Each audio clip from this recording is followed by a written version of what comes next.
அஸ்ஸலாமு அலைக்கும். ரமலானின் கடைசி 10 நாட்கள் நமக்கு மிகப்பெரிய அருட்கொடையாக வழங்கப்பட்டுள்ளது.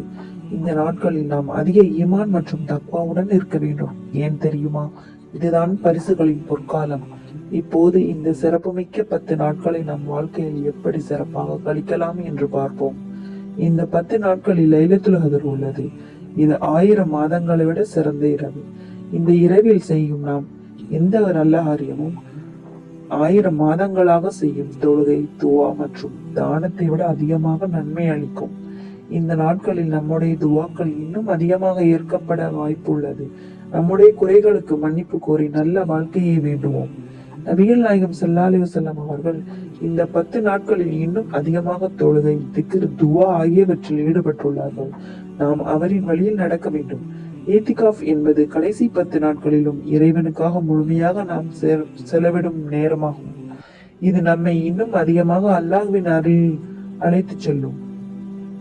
ரமலான் தான் குர்ஆன் அருளப்பட்ட மாதம். இந்த நாட்களில் நாம் அதிகமாக குர்ஆனை வாசித்து அதன் அர்த்தங்களை புரிந்து கொண்டு அதன்படி வாழ வேண்டும். இந்த நாட்களில் இரவில் தொழுவது மிகவும் சிறப்பானது. தஹஜ்ஜுத் தொழுவதால் அல்லாஹ்வின் கருணையை பெறலாம். இந்த நாட்களில் மனம் திறந்து மன்னிப்பை கோருங்கள். அல்லாஹ் மிகவும் மன்னிப்பவன், கருணை உடையவன். இந்த நாட்களில் அல்லாஹ் பலரை நரகத்திலிருந்து விடுவிக்கிறான். நாம் அவர்களில் ஒருவராக இருக்க முயற்சிக்க வேண்டும். இந்த நாட்களில் அதிகமாக தான தர்மங்கள் செய்யுங்கள். ஏழை பசியோருக்கு உதவுங்கள். இது உங்களின் பாவங்களை மன்னிக்கவும் வழிவகுக்கும். இந்த நாட்களில் நம்மை தூய்மையாக வைத்துக் கொண்டு அதிக ஈமான் மற்றும் தக்வாவுடன் இருக்க வேண்டும்.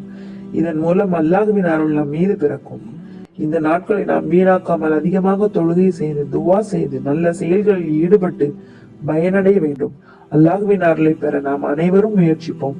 இறைவனின் அருளை பெற இந்த 10 நாட்களை சிறப்பாக கழிப்போம். அஸ்ஸலாமு அலைக்கும்.